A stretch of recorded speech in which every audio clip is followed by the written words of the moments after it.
Hello Technolovers, penanda lokasi bertuliskan tembok ratapan Solo di Google Maps secara tiba-tiba menjadi viral dan memicu perbincangan luas di kalangan warganet. Label tersebut muncul pada alamat kediaman mantan Presiden ke-7 Republik Indonesia, Joko Widodo, yang terletak di Jalan Kutai Utara nomor 1, Kelurahan Sumber, Kecamatan Banjarsari, Kota Solo, Jawa Tengah. Kemunculan nama itu sontak menarik perhatian publik karena dinilai janggal dan tidak lazim. Terlebih mengingat istilah tembok ratapan memiliki latar sejarah serta makna religius yang sangat kuat dan spesifik. Fenomena ini pertama kali ramai dibicarakan setelah sejumlah pengguna media sosial membagikan tangkapan layar dari Google Maps yang menunjukkan label tersebut terpampang jelas di titik lokasi rumah pribadi Jokowi. Tidak butuh waktu lama, unggahan-unggahan itu menyebar dan memunculkan beragam spekulasi. Sebagian warganet menganggapnya sebagai bentuk vandalisme digital atau ulah iseng pihak tertentu. Sementara yang lain mempertanyakan bagaimana sistem pemetaan digital sebesar Google bisa menampilkan penamaan yang tidak sesuai konteks historis maupun geografis. Mengutip laporan Kompas.com edisi 16 Februari 2026, penamaan tembok ratapan Solo tersebut sempat menimbulkan kebingungan di tengah masyarakat. Istilah yang selama ini identik dengan situs suci di Timur Tengah mendadak disematkan pada sebuah rumah pribadi di Indonesia. Perbandingan itu tentu terasa kontras dan memunculkan pertanyaan mendasar. Bagaimana label semacam ini bisa muncul dan siapa yang bertanggung jawab atas penambahannya? Ajudan Presiden Joko Widodo, AKBP Syarif Fitriansyah, menyampaikan bahwa pihaknya telah mengetahui adanya penandaan tersebut di Google Maps. Namun demikian, ia mengaku belum memperoleh informasi pasti mengenai sejak kapan label itu muncul dan siapa yang pertama kali mengungkap atau mengusulkannya di sistem pemetaan digital tersebut. Hingga saat ini belum ada keterangan resmi dari pihak Google terkait mekanisme kemunculan label tersebut maupun langkah koreksi yang akan diambil. Perlu dipahami bahwa platform seperti Google Maps memungkinkan kontribusi publik dalam bentuk penambahan lokasi, ulasan maupun pengeditan informasi tertentu. Dalam beberapa kasus, fitur ini memang bermanfaat untuk memperkaya data dan membantu pengguna menemukan tempat dengan lebih mudah. Namun di sisi lain, celah tersebut juga dapat dimanfaatkan untuk membuat penamaan yang tidak akurat, menyesatkan, atau bahkan bernuansa provokatif. Dalam konteks inilah, label tembok ratapan Solo menjadi sorotan karena dianggap tidak memiliki relevansi historis maupun geografis dengan lokasi yang ditandai. Lantas, apa sebenarnya yang dimaksud dengan tembok ratapan?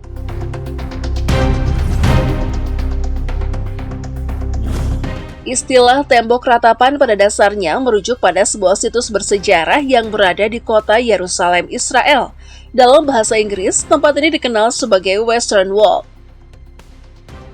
Berdasarkan keterangan dari Ensiklopedia Britannica, Western Wall merupakan bagian dari tembok penahan kuno yang dahulu mengelilingi kompleks Bait Suci kedua atau Second Temple di kota tua Yerusalem. Struktur ini menjadi satu-satunya bagian yang masih tersisa setelah Bait Suci dihancurkan oleh pasukan Romawi pada tahun 70 Masehi dalam sebuah peristiwa yang menjadi titik penting dalam sejarah bangsa Yahudi. Secara arsitektural, tembok ini tersusun dari balok-balok batu kapur berukuran sangat besar. Sebagian batu tersebut berasal dari masa pemerintahan Raja Herodes Agung pada abad pertama sebelum Masehi. Pada periode itu, Herodes melakukan proyek renovasi besar-besaran terhadap kompleks Bait Suci, termasuk memperluas dan memperkuat struktur penahannya. Batu-batu yang digunakan pada bagian bawah tembok dipahat dengan teknik khas era Herodian, yang dikenal presisi dan memiliki tepi yang sedikit menonjol di sekeliling permukaannya. Teknik ini menjadi ciri arsitektur khas pada masa tersebut. Bagian bawah tembok terdiri dari batu-batu raksasa yang beratnya dapat mencapai beberapa ton per blok. Sementara bagian atasnya mengalami penambahan dan perbaikan pada periode-periode selanjutnya, termasuk pada masa Bizantium, Islam awal, hingga era Ottoman. Kombinasi berbagai lapisan sejarah ini menjadikan Western Wall bukan sekedar struktur batu, melainkan saksi bisu perjalanan panjang peradaban dan konflik di kawasan tersebut. Secara geografis, lokasi Western Wall berada di sisi barat kawasan Temple Mount yang dalam tradisi Islam dikenal sebagai Haram al-Sharif. Kawasan ini memiliki arti penting yang luar biasa bagi tiga agama besar dunia, Yahudi, Kristen, dan Islam. Bagi umat Yahudi, kawasan ini diyakini sebagai lokasi berdirinya Bait Suci pertama dan kedua. Bagi umat Kristen, wilayah Yerusalem memiliki keterkaitan erat dengan kisah kehidupan Yesus Kristus. Sementara bagi umat Islam, Haram al-Sharif merupakan lokasi berdirinya Masjid Al-Aqsa dan kubah batu yang memiliki kedudukan suci dalam ajaran Islam. Makna religius Western Wall sangat mendalam, khususnya bagi umat Yahudi. Tempat ini dianggap sebagai lokasi paling suci yang masih dapat diakses untuk berdoa. Hal tersebut karena posisinya dipercaya paling dekat dengan titik berdirinya Bait Suci kuno yang dahulu menjadi pusat ibadah dan kehidupan spiritual bangsa Yahudi. Setelah penghancuran Bait Suci oleh Romawi, umat Yahudi kehilangan pusat peribadatan mereka. Sejak saat itu, tembok yang tersisa menjadi simbol keteguhan iman, pengharapan sekaligus duka sejarah.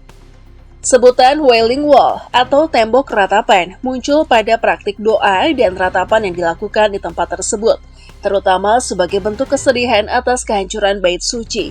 Istilah ini banyak digunakan dalam literatur barat pada abad-abad sebelumnya. Namun dalam praktik modern, istilah Western Wall lebih umum dipakai karena dianggap lebih netral dan deskriptif. Hingga kini, jutaan peziarah dan wisatawan dari berbagai penjuru dunia datang setiap tahun untuk berkunjung dan berdoa di depan tembok tersebut. Salah satu tradisi yang paling dikenal adalah kebiasaan menyelipkan secari kertas berisi doa, harapan atau permohonan pribadi ke dalam celah-celah batu tembok. Kertas-kertas itu diletakkan dengan penuh hikmat sebagai simbol penyerahan harapan kepada Tuhan. Secara berkala, kertas-kertas doa tersebut dikumpulkan oleh otoritas setempat dan diperlakukan dengan penuh penghormatan sesuai tradisi keagamaan. Proses pengumpulan dilakukan tanpa membaca isi doa, sebagai bentuk penghargaan terhadap privasi dan kesakralan permohonan yang dititipkan. Kertas-kertas itu kemudian dikuburkan secara khusus di areal pemakaman sesuai ketentuan hukum agama Yahudi. Area di depan Western Wall telah ditata menjadi sebuah plaza luas yang mampu menampung ribuan orang. Tempat ini tidak hanya digunakan untuk ibadah harian, tetapi juga untuk perayaan hari besar keagamaan seperti bar mitzvah, doa nasional, hingga upacara militer dan kenegaraan di Israel. Ruang doa di sana dipisahkan antara laki-laki dan perempuan sesuai tradisi Ortodoks Yahudi. Meskipun terdapat pula area tertentu yang lebih inklusif bagi berbagai aliran. Pengunjung yang datang ke lokasi tersebut diwajibkan mematuhi sejumlah aturan, termasuk tata tertib berpakaian yang sopan. Laki-laki umumnya diminta mengenakan penutup kepala, sementara perempuan dianjurkan berpakaian tertutup. Aturan-aturan ini diterapkan untuk menjaga kesakralan tempat yang dianggap suci tersebut. Dengan latar belakang sejarah, arsitektur, dan makna religius yang begitu dalam, istilah tembok ratapan jelas memiliki konteks yang sangat spesifik dan tidak dapat dilepaskan dari sejarah Yerusalem. Karena itu, ketika nama yang sama tiba-tiba muncul pada titik lokasi rumah pribadi seorang tokoh di Indonesia, publik pun merasa heran, perdebatan konteks geografis dan historisnya sangat jauh, sehingga penggunaan istilah tersebut di Solo menimbulkan tanda tanya besar. Fenomena ini juga mencerminkan bagaimana ruang digital dapat menjadi arena pembentukan narasi yang cepat dan luas. Satu label sederhana di peta daring bisa berkembang menjadi isu nasional dalam hitungan jam. Dalam era keterbukaan informasi seperti sekarang, setiap perubahan data digital berpotensi menjadi bahan diskusi publik, apalagi jika menyangkut tokoh publik atau simbol tertentu.